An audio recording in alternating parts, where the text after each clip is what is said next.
Okay, hi everybody, and we'll be working now, continuing with program number 22 in this series of commentaries, video commentaries on the various articles and essays from the Tibetan in the externalization of the hierarchy. Let's see if I have a little segue here, possibly. Okay. It is, however, of value for us to face. It is not my purpose to do more than indicate these contrasts which grow out of widely differing subjective attitude to humanity. It is, however, of value for us to face them in the process of clarifying issues.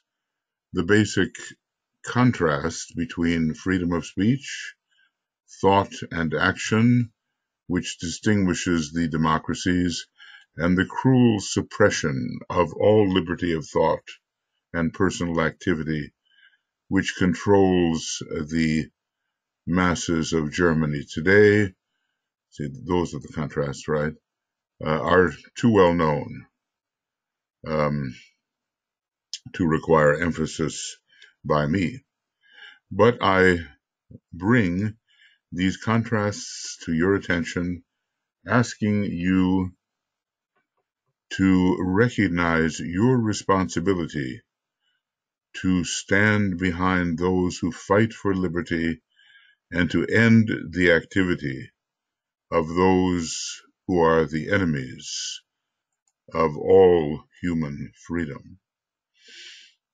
And of course, this responsibility continues today, as there are, arisings of the same tendencies, the fascist, Nazi, dictatorial tendencies which deprive humanity of its freedom. And we have to notice where this is happening, and he asks those who read his articles to help end the activity of those who are the enemies of all human freedom. So where we can see that where there is hope, there is no hope of some kind of harmonizing and the emergence of the powers of light, there is no need to be critical of the opposite side. But where there is a real battle going on, I think that's the important thing. Where there is a real battle going on, we simply have to take sides. And that is something that has become clearer to me as I've been working on these essays. I would ask you to exercise your imagination in an effort to visualize a world in which there is a complete defeat of the Allies, expressing as they do the ideals for which the forces of light have ever stood. I wonder if we want to enter into such an unpleasant possibility. Just imagine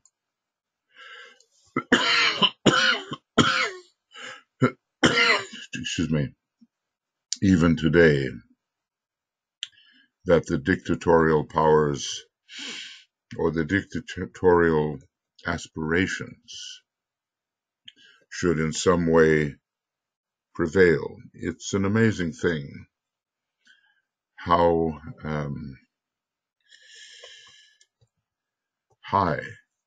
highly certain people can rate their value and how much they think they stand above others.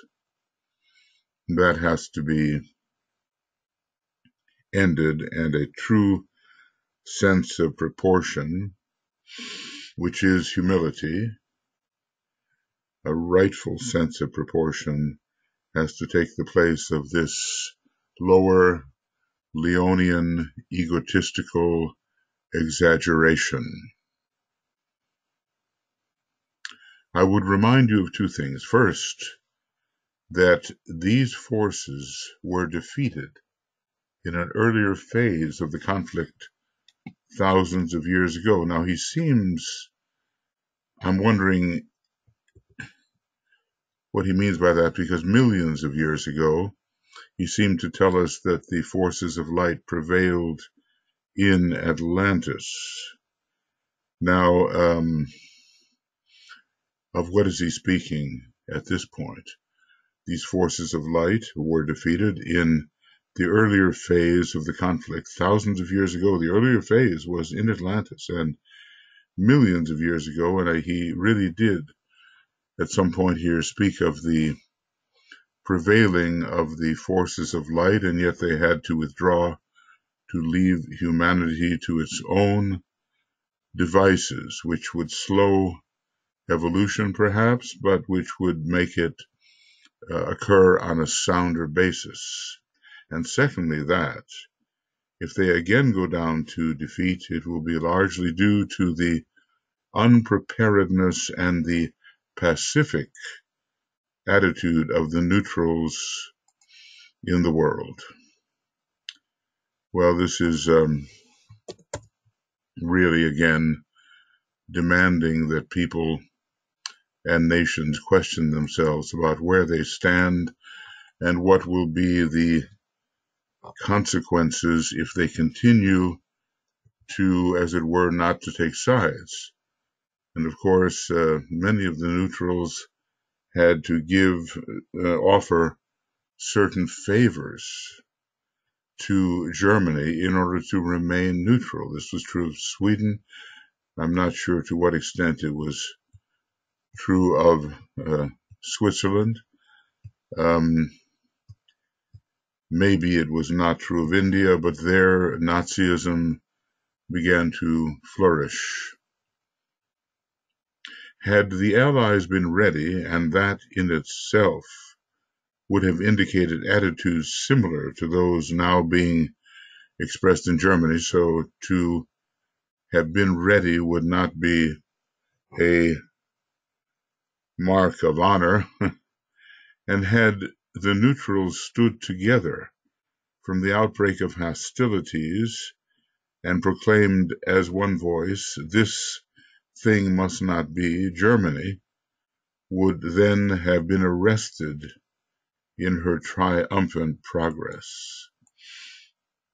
It is so often the way with the Aries energy that it makes tremendous progress at first, but does it continue and does it last? There were several critical decisions made which spelled eventually the doom of the German effort. But of course, there was also great help from the inside, because if atomic energy in the form of an atomic bomb had ever been constructed or made available to Germany, then there would have been no hope, because they would have used it liberally on the various democracies. So, in a way, DK commended the Allies, the democracies, for not being ready, because it showed that they did not have those hostile attitudes. At the same time, the neutrals are coming in for some pretty heavy indictment in his eyes. And let us remember that as this is being written, the war is entering a phase in which the possibilities for the Axis powers are looking quite unstoppable.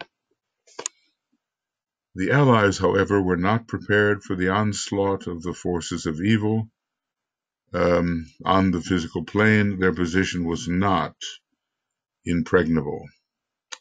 They had to mobilize very quickly. And it is to the credit of how Great Britain mobilized that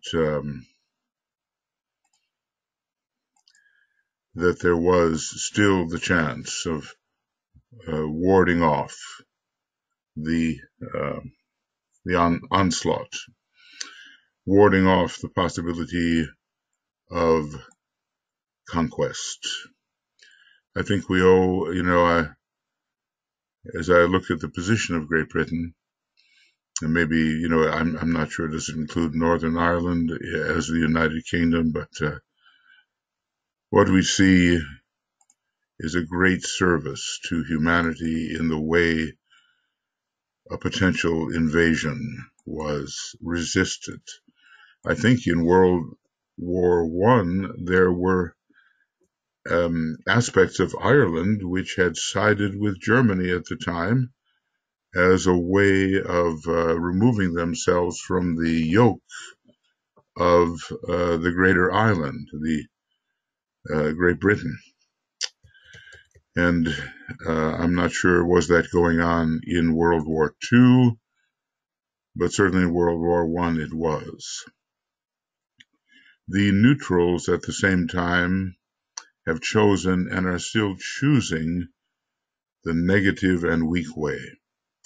And through fear, a misplaced idealism, or a separative spirit, plus the failure to grasp the acuteness of the world crisis and its significant implications, have placed humanity in a position of imminent, though not inevitable, disaster. So I think, we're seeing here that much responsibility is laid upon the neutrals. I know of some of them. Maybe we have to see who were others. Well, here we have the picture filled out. Many countries made neutrality declarations during World War II. However, of the European states closest to the war, only Andorra, Ireland, that is the Republic of Ireland, Portugal, Spain, Sweden, Switzerland with Liechtenstein, and the Vatican, the Holy See, remained neutral to the end. Well, these are the countries, and probably many more, because he was writing early on in the war, who had declared neutrality, but eventually were drawn into the war. I was mentioning only Sweden and Switzerland, but I can see that there's quite a number more, and they were contributing, says the Tibetan, to the imminent, though not inevitable, disaster. They have placed humanity in a position of imminent, though not inevitable, disaster, and probably they would never have acknowledged that this was so. And you wonder if in the history books of these nations there is any acknowledgement that this may be so. These are points which require careful consideration and consequent readjustment of the attitude of those who are doing nothing to further the efforts of the forces of light and of the men of goodwill throughout the world. I think they would have been only too happy at that time to enjoy the peace, but the sacrifice was not there. And let's just say that nations, like people, can undergo initiation, and we all know that the petals of initiation are the so-called petals for the mental plane, and they're called sacrifice petals. So we have to ask here, what of the sacrifice petals of these neutrals who maintained neutrality until the end? Probably it was such a horrific war, and it was not understood that Germany could be beaten, and the consequence of those who opposed it was probably considered to be dreadful, so the fear reaction took over. What shall be done to stop the progress of aggression, of selfish nationalism and cruel attack upon the weak and defenseless? Not very honorable, is it? Normally in the martial arts,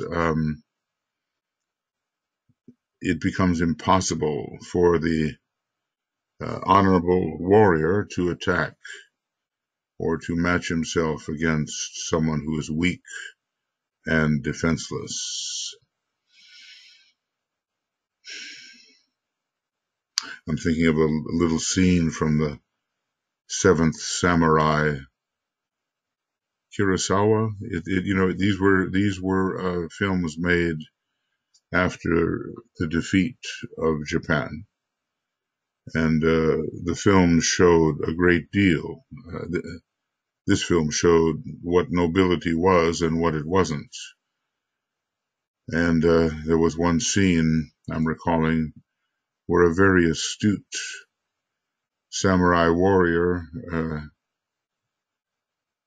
had to go into personal combat with somebody who was taunting him and bragging and acting in a ridiculous manner. He didn't want to, but he had to. And the results were, as the leader said, obvious. So these qualities, the weak, the defenseless, the attack upon them, aggression, almost, fanatical national idealism. One of my friends wisely said, I think Nazism was more like a religion than it was a political movement. It was a mystical, religious, political movement. These qualities are rampant in Germany. The word ram is there. The Aries idea is there. They are to be found in a lesser extent in many other nations, and selfish nationalism is to be found in all to some degree, even when unaccompanied by militancy or paralleled by a true idealism. So everyone is selfish. Everyone is selfish. Every nation. No nation is yet an initiate nation. So we'll put this down. Selfish nationalism is to be found in all nations to some degree. I mean, this is the clear sight of the master who sees what is rather than what seems to be. It is self-interest, short vision, and prejudice that basically govern neutrality and make the neutral nations, including the Americas, harm for defense, but refuse to fight for human welfare.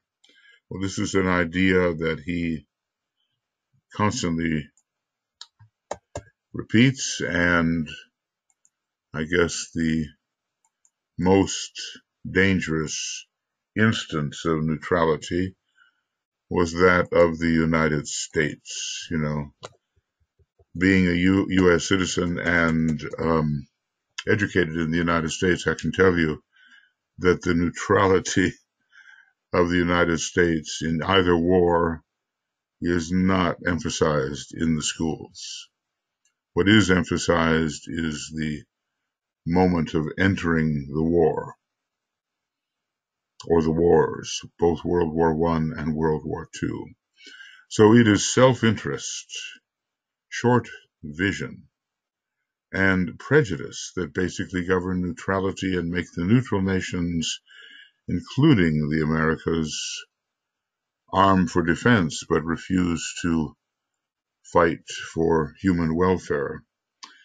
You kind of wonder about the response of South America. They're not included here, and my knowledge of these matters is somewhat curtailed, but it seems that they offered a considerable welcome to some of the fleeing Germans and maybe others from Italy after the war. And the Nazi hunters, motivated by the ideal of revenge, traced to South America a number of prominent Nazis. And it is even said, and pictures are offered to confirm, that Hitler did not die as he was said to have died, but was, emigrated to South America. Now, there are so many fables surrounding the war.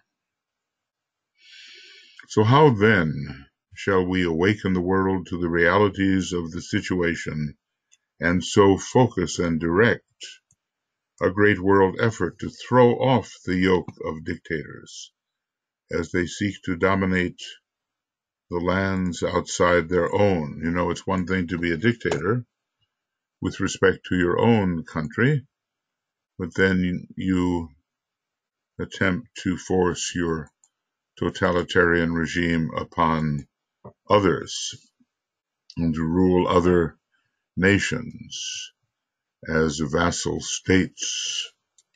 How shall we free humanity to take its next step forward without fear and terror, and only conditioned by a world which is seeking unitedly to do that which is best for the whole, and not simply that which is best materially for the part? He did tell us that the most materialistic of all civilizations would be established had Germany and those other Axis powers won the war. These are questions with which we are today confronted.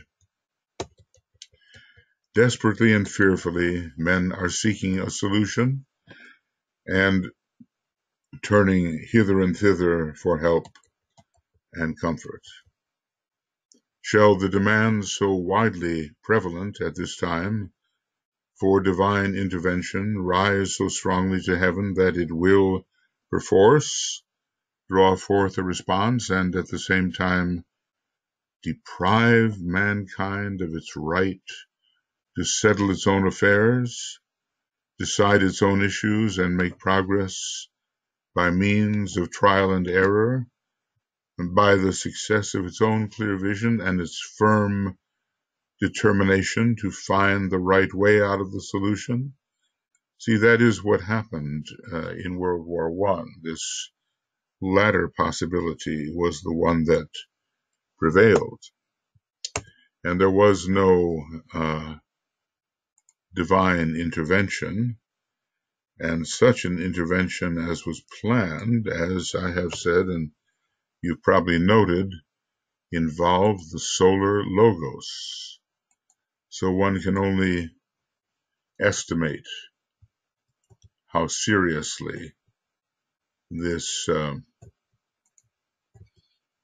First World War was considered in terms of the affairs of the solar system, which it's hard to imagine, isn't it?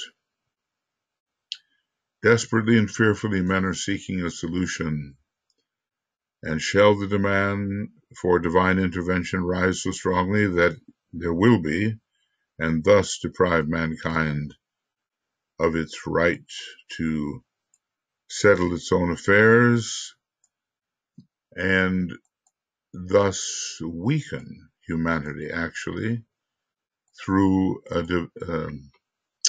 divine intervention? Well, we know from the Tibetan, and we wouldn't know otherwise, that there was a divine intervention which may have prevented the destruction of humanity, because Germany was closing in on the secrets of atomic energy, and of course those secrets would have been weaponized just as they were in the United States.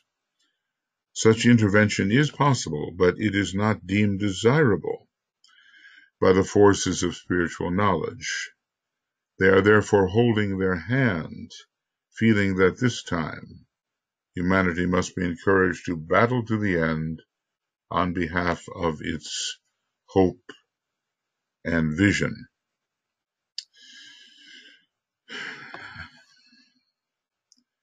It is interesting that the hierarchy, being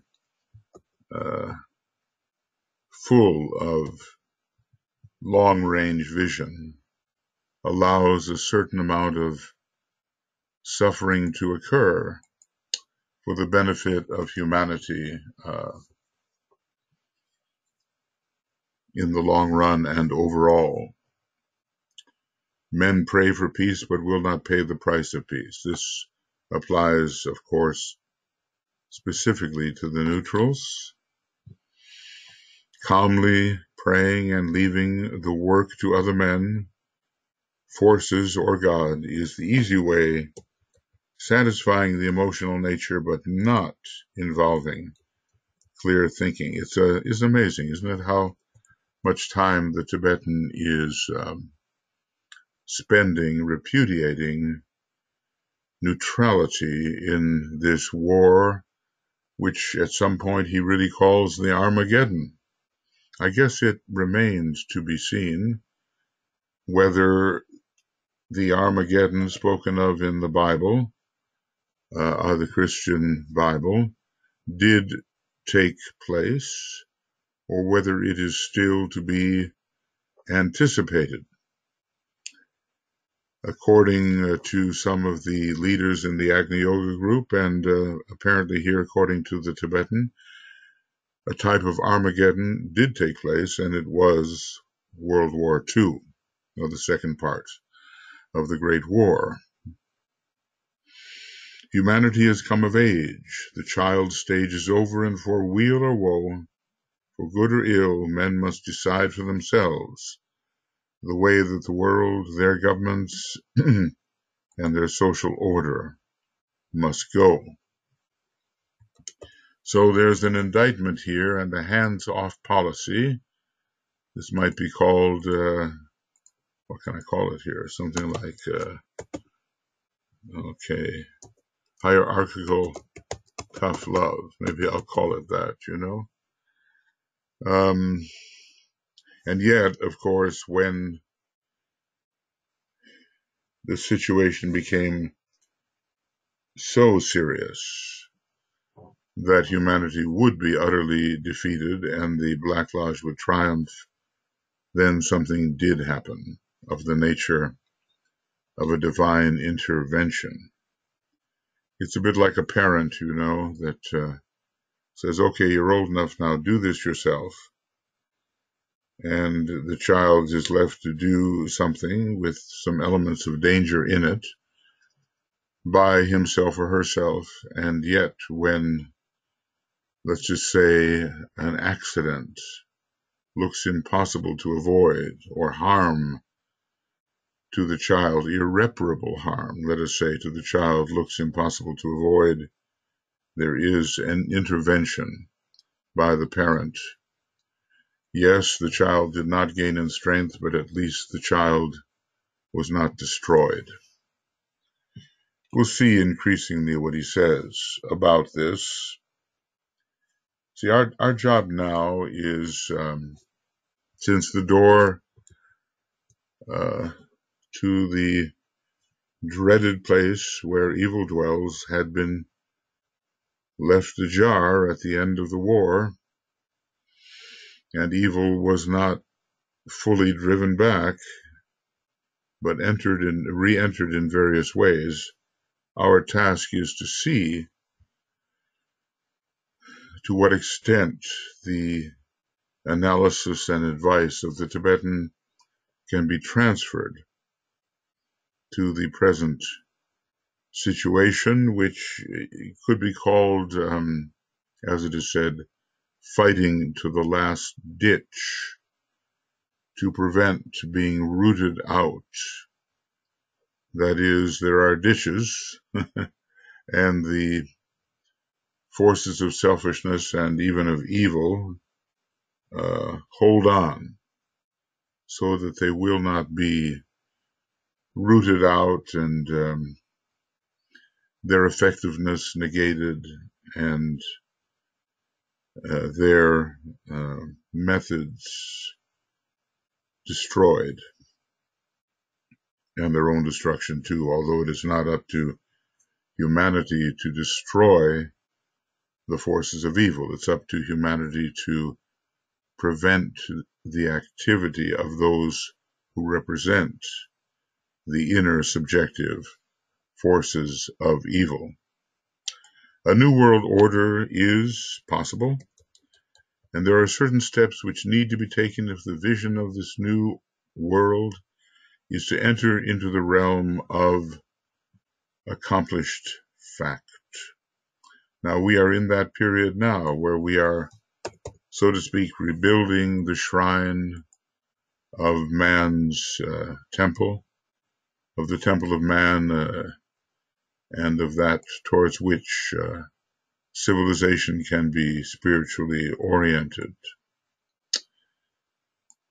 Have we done it fully? Well, it seems sometimes that humanity never does anything fully, especially given its fourth ray conditioning. Certain angles of vision I can, with the greatest brevity, point out to you. I can indicate the signposts on the way to the future world order. So many people are terrified by the idea of a new world order, even if in America that whole idea is emblazoned on the dollar bill, the new order of the centuries. I shall find myself in the position of assuring you at the same time that every step of that way will entail a fight, the overturning of that which is old and loved, and the destruction of that which is inhuman, selfish, and cruel.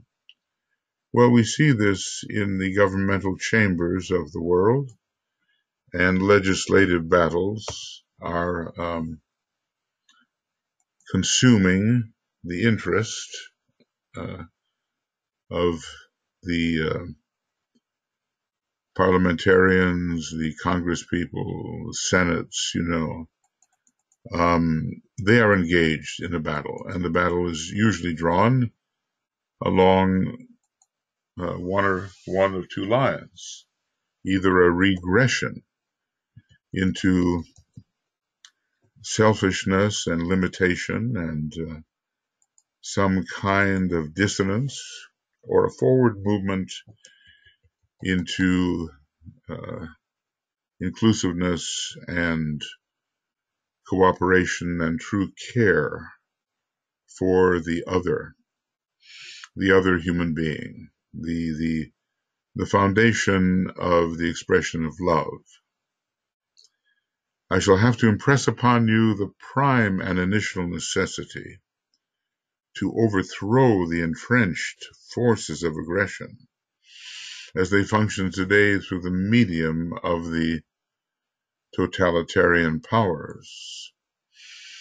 It is, however, interesting that when he talks about the triangle of evil, one of the democracies, the United States, is included, and also a place in Central Europe. Now, is there some kind of focus in that triangle of evil, still a remnant in Germany? Or is it somewhere else? And then, of course, one of the most vexing trouble spots in the world, the entire Middle East, where religion and the fight over national resources and natural resources is consuming the various nations. And temperament issues enter in as well, and the whole solar plexus of the area seems inflamed. And, our job now is to detect, has there been progress? Well, certainly the United Nations has appeared and has identified the people who need help and has helped much. But some foundational mistakes were made. The Tibetan tells us in admitting totalitarian nations into the United Nations. And the Security Council, the power brokers, they do not represent the peoples of the world. It's much more the General Assembly through which the avatar of synthesis can work. So anyway, what he's going to do here is give us certain angles of vision with great brevity.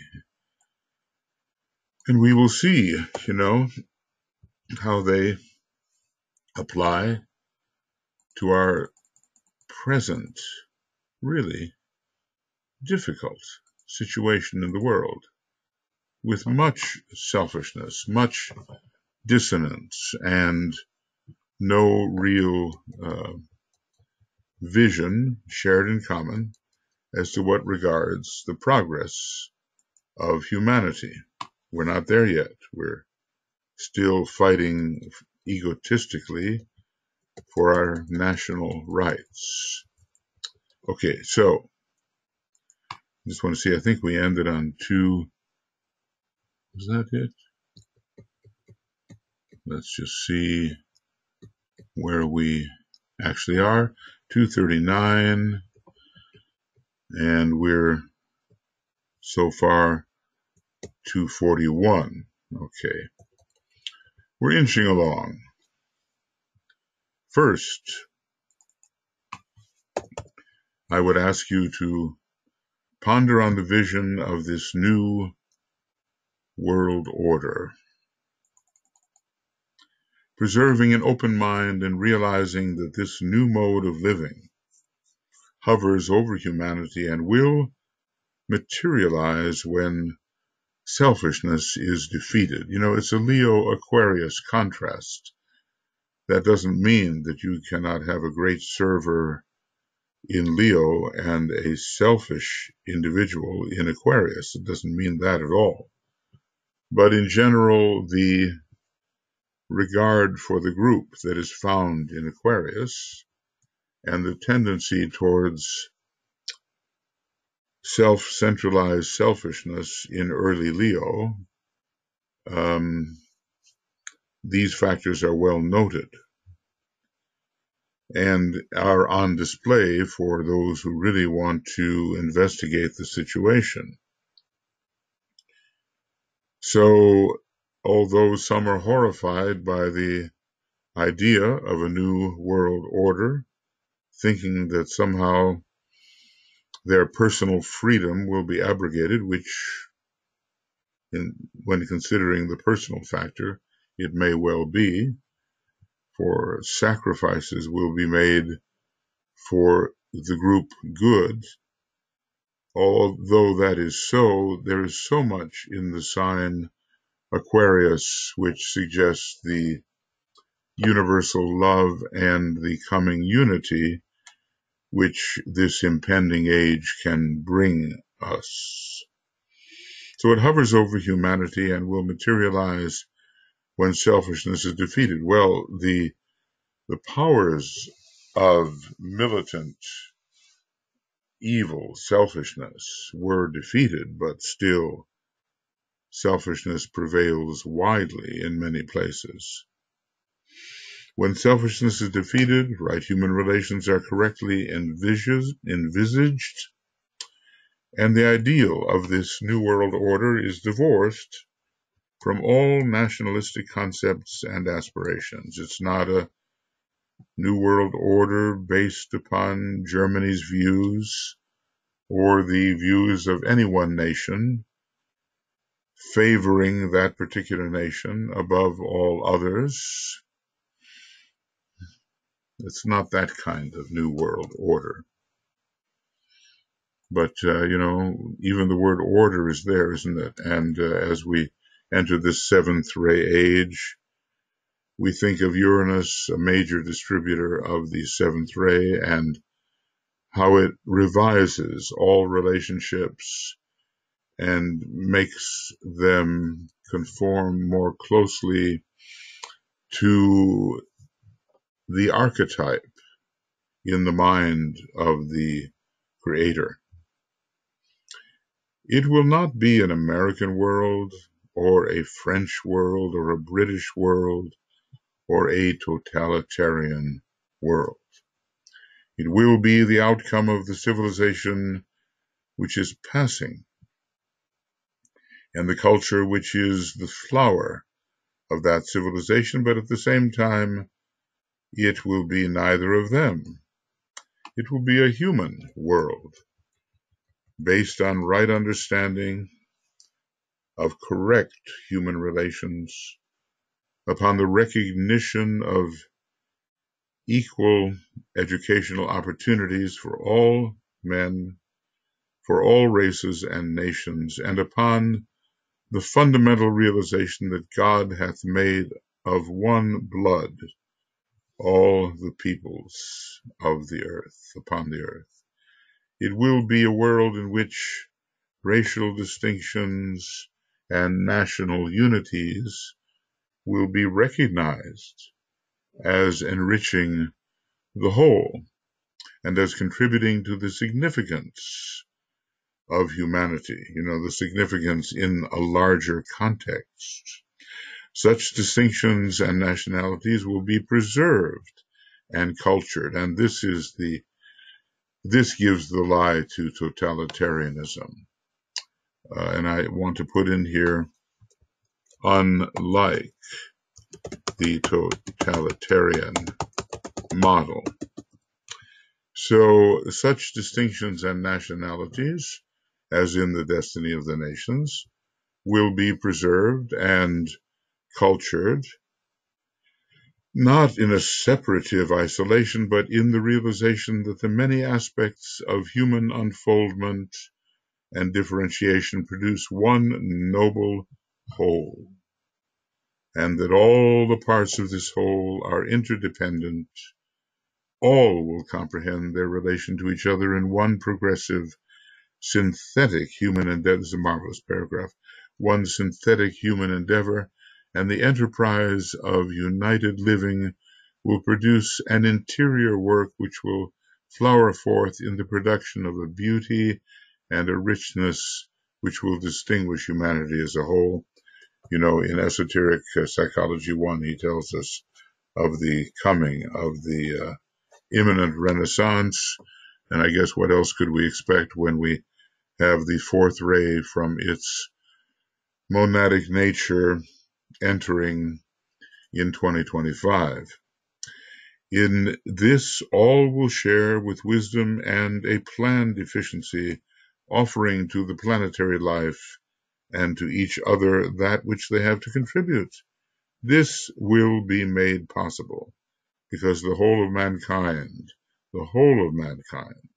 will be recognized as the essential unit and as being of greater spiritual importance than the parts. So this is, what can you say? A magnificent paragraph about the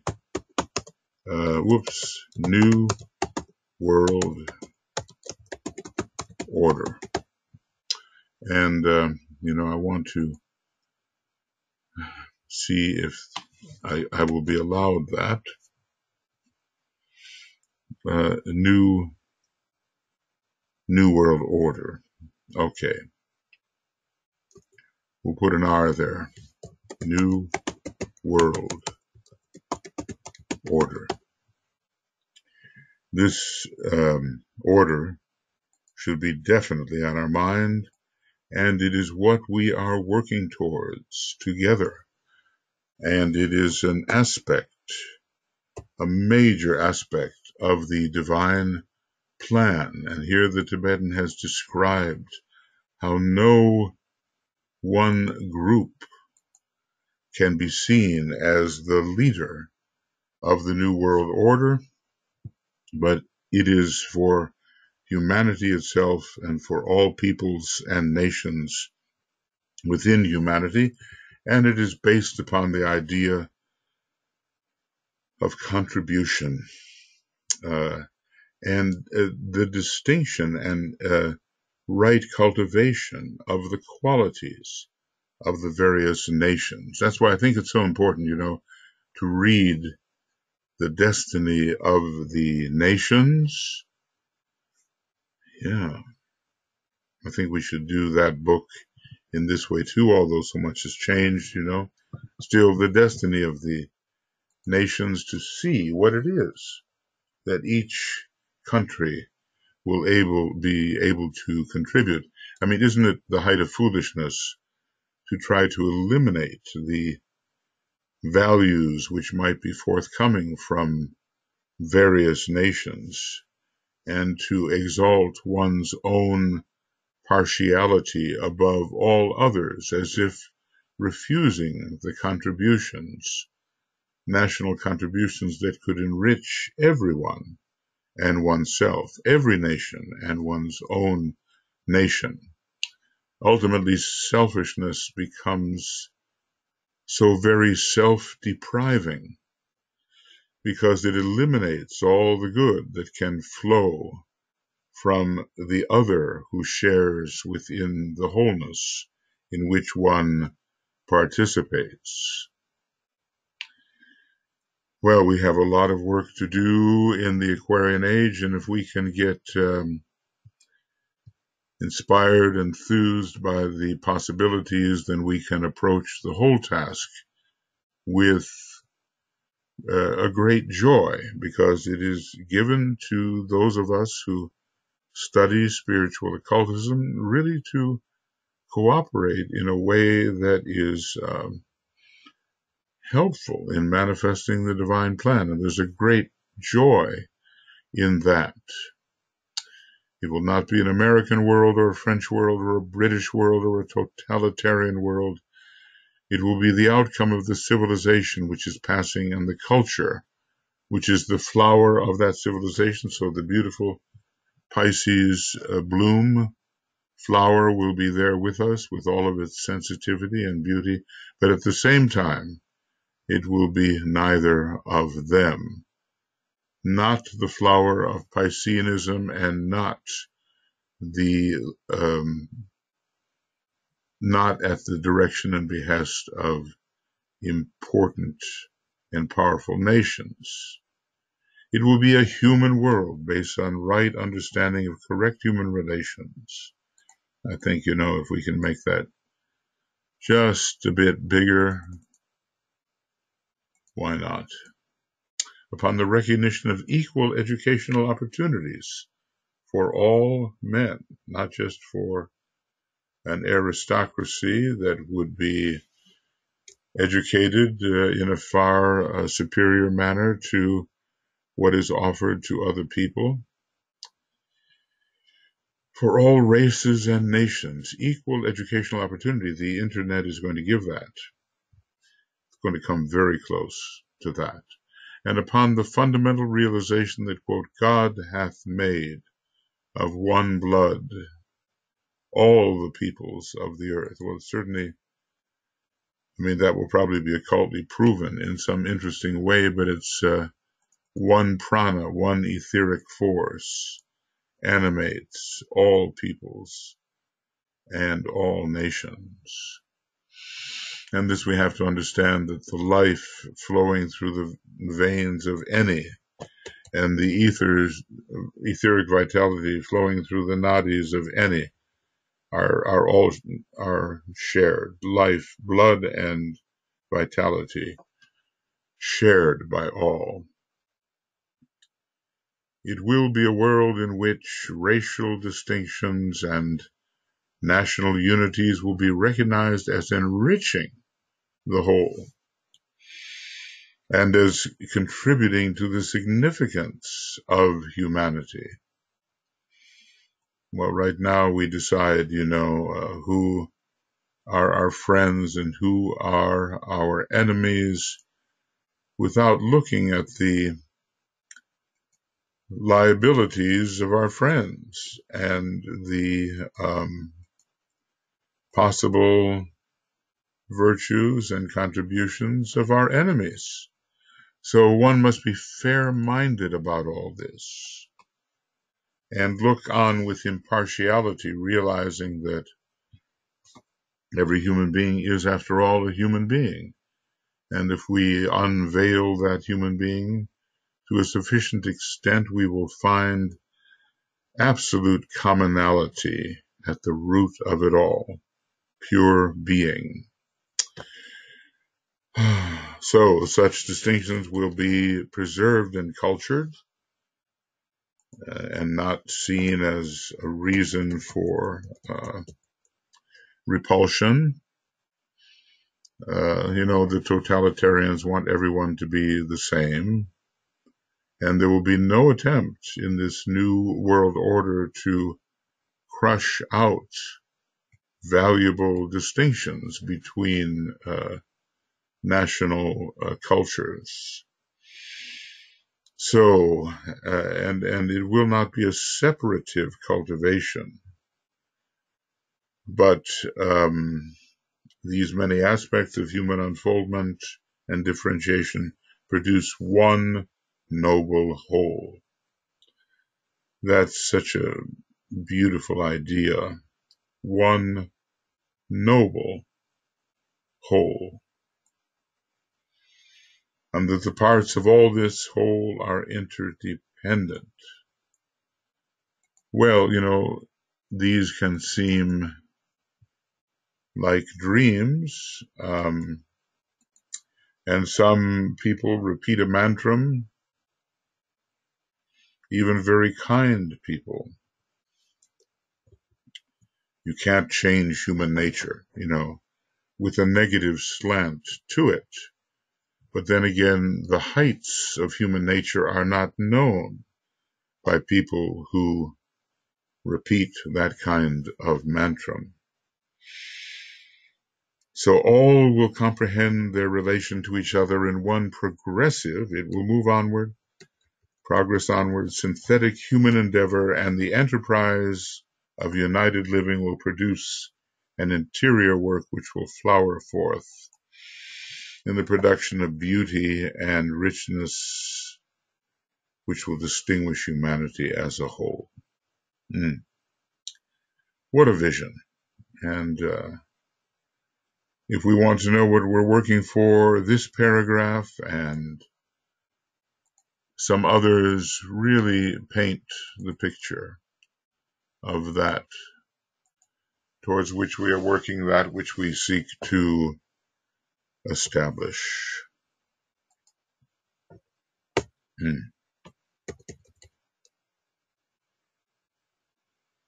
And the unity of mankind.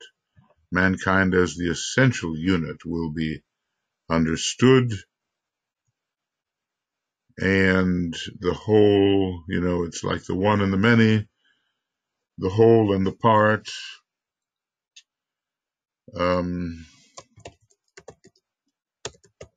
Okay, let's see if I can do this. Whoa. The one and the many, the whole and the part, with the one and the whole being preeminent. That's what we have to look forward to, and that is that towards which we are working. And, to counter the inevitable negativity that's thrown against such a wonderful vision as this, the Tibetan says, this is no idle and visionary dream. It's already happening. Embryonic movements towards this world synthesis are already being made. There is a dream of federation, of economic interdependence, and of religious unity, plus social and national interrelation, which is rapidly taking form, first in the minds of men and then in experiments. So it's on its way, and this was 80 years ago that this is being written, and any worker for master decay and for the hierarchy in general must not say, oh, well, that's pie in the sky. Maybe some of the various heavens that one can inhabit for a time are a bit like pie in the sky, but this is happening right here on our earth, where the highest and the lowest meet. And how much more so now with all of these groups working for human welfare. There's just thousands upon thousands working for human welfare to, embody the good ideas as ideals within humanity. And, these things are needed for the Christ to reappear. Federation, economic interdependence, the sharing, right? And religious unity. No longer that frictional relationship in which one believer in God thinks it is his religious duty to kill another believer in God who believes in a different way. But social and national interrelation, true interdependence and true beneficial globalism, which is rapidly taking form. It's an exciting vision, toward which to work, and exciting. Almost dignified with a capital letter there. There is a tie of united purpose felt by many in the political and economic fields, which is no wish fulfillment or fantasy, but indicative of an emerging reality. It is felt and recognized by thinkers everywhere. Well, that's true. We have to learn to think together. Just feeling alone will not do it. It's so easily swayed this way and that way. It is felt and recognized by thinkers everywhere and has worked out in the field of government through the medium of the Federation of the British Dominions and their relation to Great Britain. Now, all of that has changed, but still very friendly relations and economically supportive relations are existing within the former British Empire. It's more a commonwealth now. It finds, and in the Federation of the United States of America, because the states are in a way federated. They have their own rights, but they relinquish many of these rights in order to have a superior system of law to which all of them must conform. It finds itself distorted and parodied in the concept of the superstate, with which the dictators of the world glamour their people. They throw that net of glamour upon their people, and temporarily prevent the progress of the people. But the links are being forged, Vulcan that is, wouldn't you say, which will draw down the vision and precipitate on Earth the pattern of things as they should be in this next world cycle. Well, this is a very, let's just say, optimistic view, and based on truth. And when we say, who would not want this? Well, it's obvious, the people who want to enslave others do not want this. They do not, they feel that their safety and security and the quality of their life is dependent upon the enslavement of others. And that enslavement, when I read that the lowest workers in the garment industry and yet very competent workers are getting 13 to 15 cents an hour, that's a form of enslavement. I don't see how it's possible for owners to live with themselves paying that kind of wage. But then there are consequences. If you pay a living wage, then you have to deliver to the richer nations products which will cost more and will take a greater share of the disposable income of those who buy, and thereby limit the fulfillment of material desire in these richer countries. And that's called sharing in a way. And will we accede to that kind of justice? Or will we continue to insist that the clothes we wear and acquire quite cheaply must continue to be cheap no matter what the social cause in a faraway place to which we probably give no attention at all? So, it's obvious. It's obvious what must be done. This is the end. End of 1 hour and 2 minutes. When this vision of the New World Order has been grasped by the men and women of goodwill throughout the nations, if you think about the communistic model, an ideal way ahead of the ability of most people to fulfill from each, to each according to their need, is that it? And from each according to their abilities. There's really nothing wrong in that. That's very helpful. That's how hierarchy itself is organized.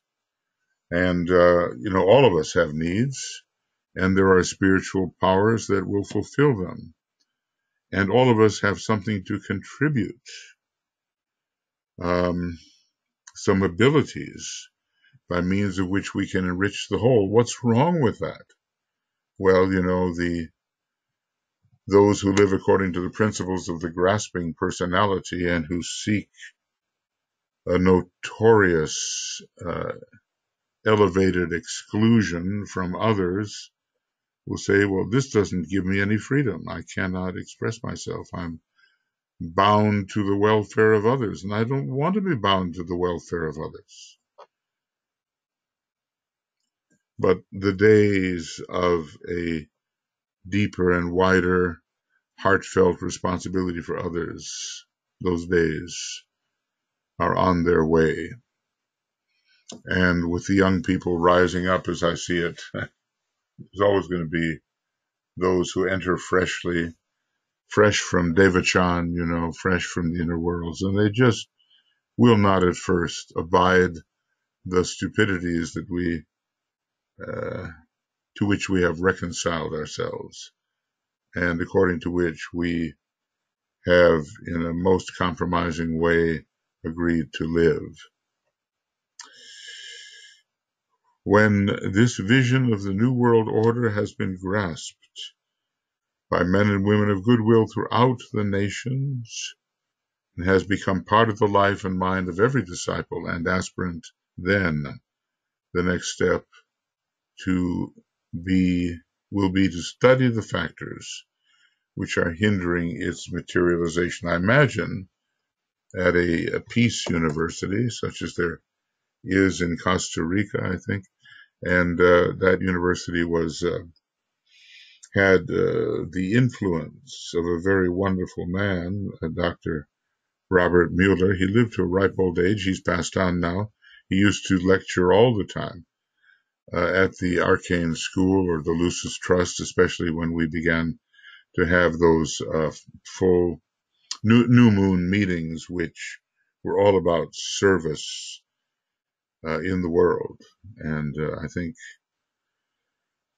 somehow very important from the perspective of the new group of world servers, and maybe something that we should find a way to continue so that the students and students of occultism will realize the many, many wonderful groups that are working for human betterment. Gives me an idea, one wishes one could clone oneself a bit and cover more ground, but perhaps with real efficiency and the mastery of time, one can do a lot more than at present seems possible. Yeah, so we have to know not only what is desirable, but what is in the way of the materialization of that which is desirable. For this, a broad tolerance and unprejudiced mind are essential, and these qualities are rare in the average student and the kind of interesting and the small town man. I guess now that we have these tremendous communication systems, maybe we have fewer small town men. You can be global in your vision in the middle of the jungle. But by this he means parochialism. Past national mistakes must be faced, just as they should be in the individual. You have to recognize what you've done amiss. I'm thinking about the 12-step program. I have relatives that are in that, and it's just wonderful. It's such a spiritual thing, and if you fulfill the steps of these 12-step programs, I don't see any reason why you shouldn't be taking the first initiation. Past national mistakes must be faced. Selfishness in the spheres of both capital and labor must be recognized, for indeed, labor can become too demanding, and the people who have made many sacrifices to provide a context in which people can work are put at a great disadvantage. I noticed that here in Europe, where things are not yet, let's say, anywhere near as extreme as in the United States. So selfishness in the spheres of both capital and labor must be recognized. Blindness, national ambitions, adherence to ancient territorial demands and assumed rights, inherited possessiveness, the refusal to relinquish past gains, disturbances in the religions and social areas of consciousness, uncertainty as to the realities of subjective and spiritual life, and the insincerities which are based on glamour and fear.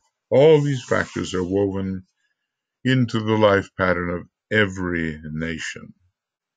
without exception, and are exploited by the evil forces and evaded by the well-meaning but weak people of the world. Well-meaning but weak. How many of us could fit even relatively under that category?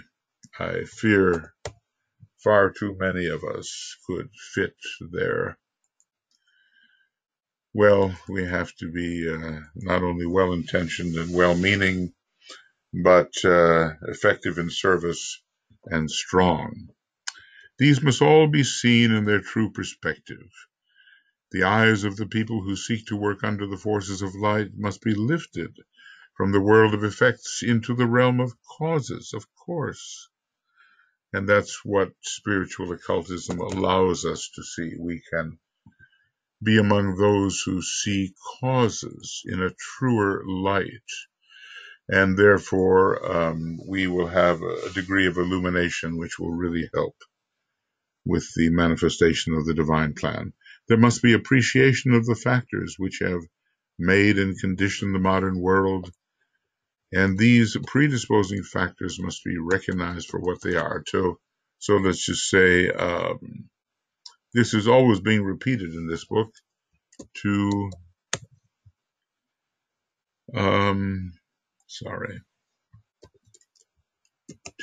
see things as they are.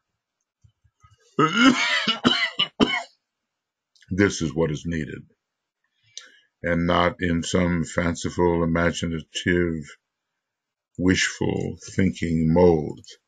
This sizing up of the situation and this recognition of blame and responsibility must preface every attempt to bring down into active being the New World Order. So what can we call it?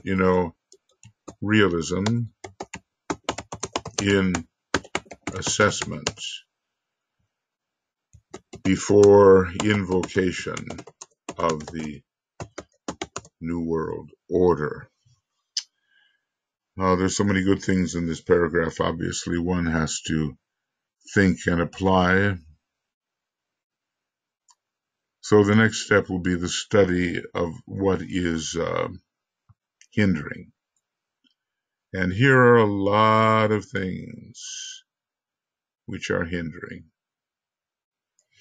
Yeah.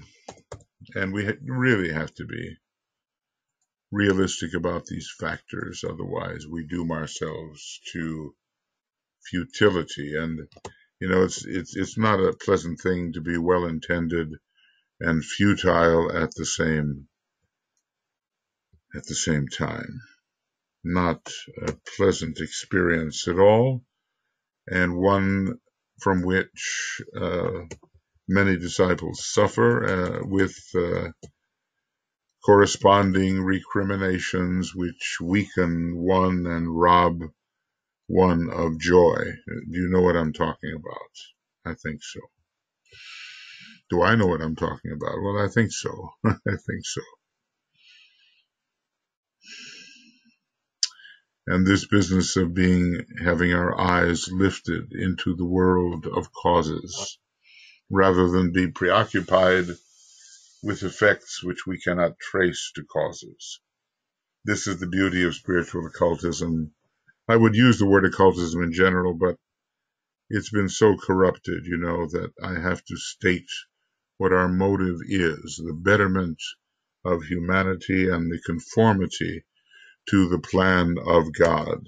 Sometimes when you mention the word occultism, it's just as if any thought of God is left out of it entirely.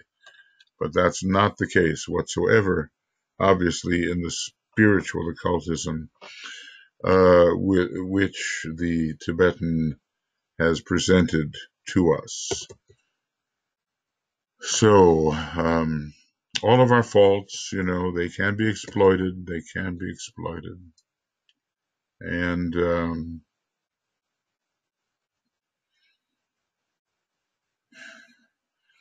we have to see the way this pattern is woven, and sometimes the weaving is not a very pretty thing.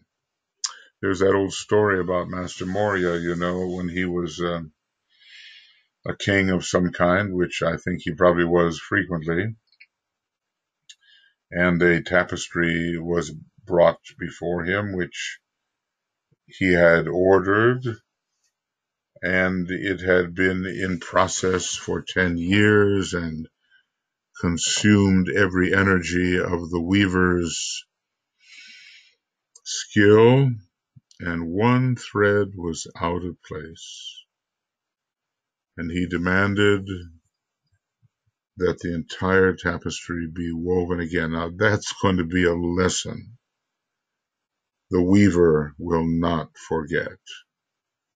It will be, it will contribute to a kind of caution, solicitousness, even perfectionism throughout a series of lives. When you expect some kind of commendation and you're told, okay, nice try, go weave again and get it right, it's got to be, can you survive that kind of thing? And if you can survive it and bring forward the final product, which is without error, then what a gain you have made for yourself and for the group.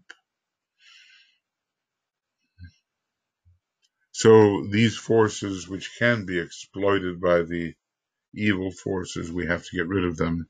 We have to get rid of these strands which are exploitable because they have about them the quality of error. They are misplaced.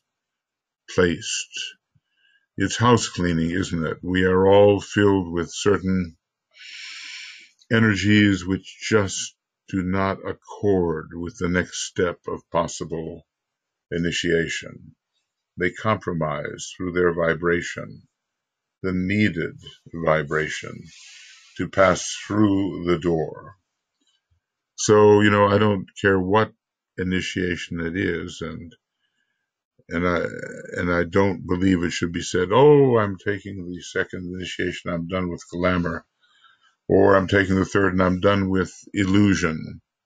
I don't think those things should be said at all, but a constant will to perfect should accompany the onward progress of the student candidate of occultism. Okay. There must be, yes, I did that. There must be an appreciation of the factors which have made and conditioned the modern world, indeed.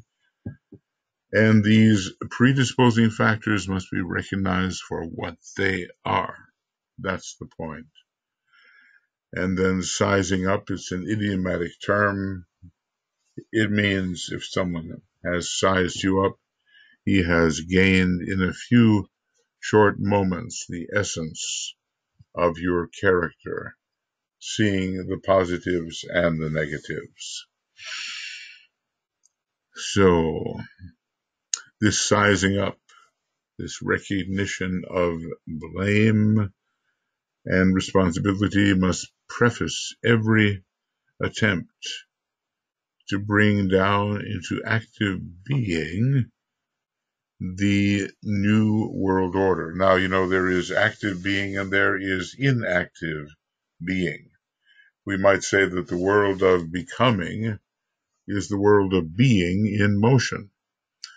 And the world of being emphasizes the dynamic, unchanging relationships of purpose. Well, one day we'll be in a position to see these arrangements upon which the lower worlds model themselves. This new world will not come as an answer to prayer or by passive wishful thinking and expectation of the peace-loving idealist and mystical visionary. They certainly are sparing themselves a lot of labor through these emotional attitudes. They point the way, yes, and indicate the needed objective. Okay, so they are good as a preliminary. It will come when the mystic and the man of vision awakens to the need of the hour and comes down from the world of dreams, of theories, and of words into the hard arena of daily and public life, crashing on the shores, so to speak, of the dense material world, which must be reconfigured according to the archetype, that is, must be redeemed. He must be willing to fight for that which he desires and knows to be good and true and right, and must stand firm against those who seek to distort the vision and to arrest its appearance, arming for battle, so that final disarmament may be possible. Well, this is a this is a nice second ray master speaking. I'm kind of amused by this, what our conceptions may be of Master Jesus, the sweet suffering Jesus, when in fact he was Joshua who tore down Jericho. We can talk about the motives there, but he was a very capable general, and even DK talks to him about him as if he is a commanding general, not this wish fulfillment of people who really hope that someone will take care of it instead of themselves. So, do we feel more animated towards fighting the good fight, as we must, fighting for the values which we know will elevate humanity?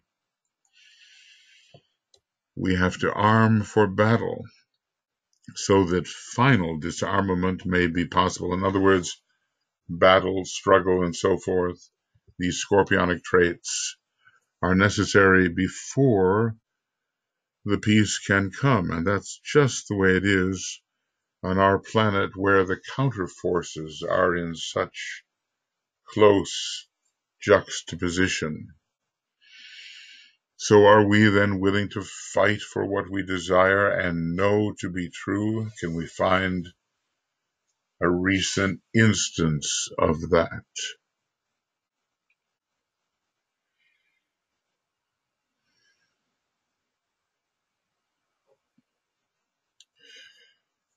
Well, I'm sure if we examine our lives, we have fought our way this far, and we will find ways to fight on. See that you battle, he says. See that you battle. A clear vision of the future world order in broad and general outline, but not in detail.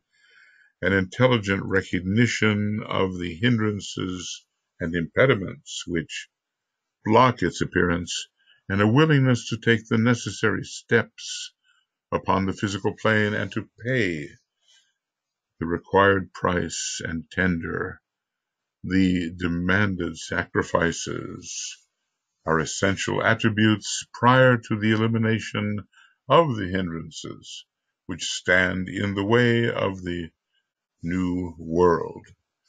I suppose there are greater and greater sacrifices necessitated. And what was the sacrifice envisioned by the Master Jesus when he saw what must be done? What on a higher level than maybe Jesus could comprehend, as the Christ was trying to comprehend it? What were these sacrifices of the Lord Maitreya as he thought about humanity's future and his own participation in that future as the world teacher? Did he see some extreme threat to humanity which would occur unless he, as head of the hierarchy at that time, made the great sacrifice of reappearing in a physical form? Did he see that in the Garden of Gethsemane? Well, one day we will know some of these things, and we seem to know so much more than the average non-aspiring, non-reading, non-meditating individual, but so much of our knowledge is the fact that Master DK has provided us with the necessary anecdotes and the necessary knowledge. To him, I think, we're all grateful to him, but as we go along and see more and more clearly what it is he has given, our gratitude is going to increase immensely. We've really just done about 5 pages so far. Anyway, it's a practical vision, long desired, much discussed, and clearly outlined. The hindrances appear to be many, but they can all be summed up in the one word.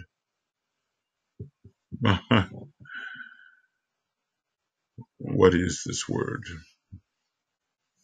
Let's just see, 244, the rays and the initiations. I think we have to look at that, if we possibly can find it. I'm hoping we can.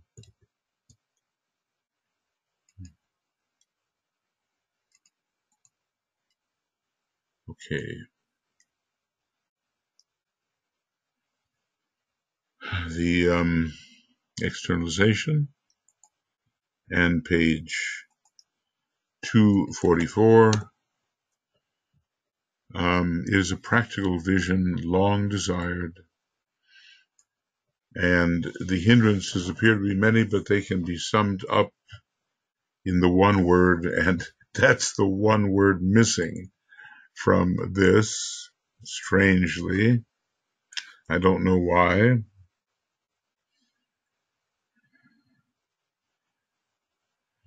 Okay, and this word is selfishness. Selfishness, national, racial, political, religious, and individual selfishness. The issue is,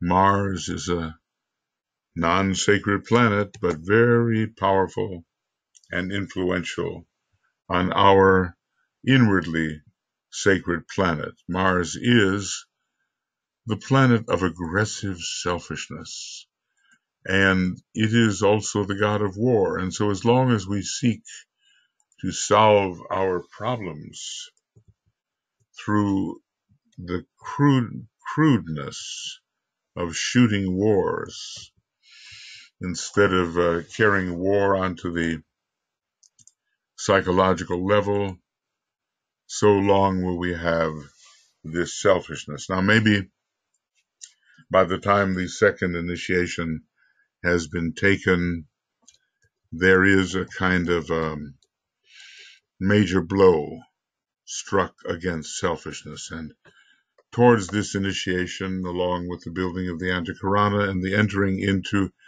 the high impersonal stages, we are all striving. The practical aspect of the mode of elimination of the hindrances can also be simply stated. The vision will appear as fact on earth when individuals willingly submerge their personal interests in the good of the group. Well, we can certainly articulate such things, but when it comes to giving up one's personal interests for the good of the group, many will find it to be a struggle, and that's where the rationalizations will begin. Oh yes, what I'm doing is for the good of the group, and so forth. But we'll all be tested here along this line. As I've said before, the people, says DK, the people who are busy, as it were, fulfilling their soul, cannot be really used in the great project of seeing to the reappearance of the Christ and aiding in that process, because they're too otherwise busy with their, let's call it, their transpersonal interests. The transpersonality of the soul in the causal body is built up of many personal virtues and elevations of victories below into quality above, but it's still personal in a transpersonal way. When the group or groups merge their interests in the national good, when nations give up their selfish purposes and aims for international good, and look how much sovereignty now is being reasserted, it's just egoism on a national level. And when this international right relation is based upon the total good of humanity itself. So the vision will appear on earth when all of these grasps and relinquishments are accomplished within humanity, and it's a struggle to relinquish these preferences, these desires.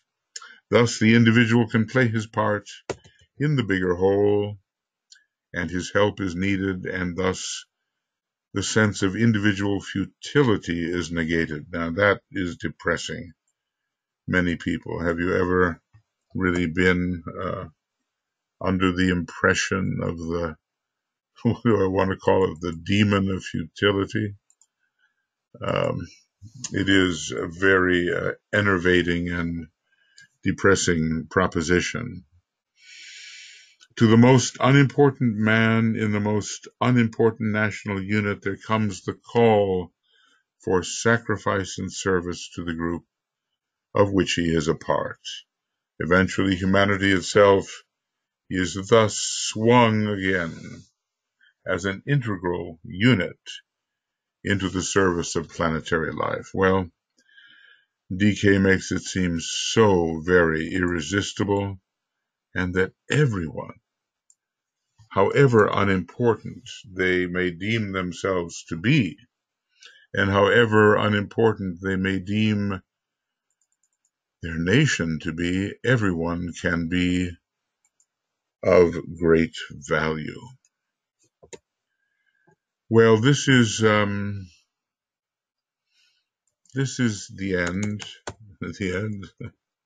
end of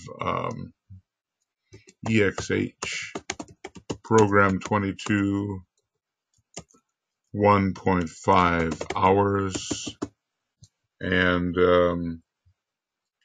we moved from page 239 to page 244. From page 239 to 244, and next comes the beginning of EXH program 23.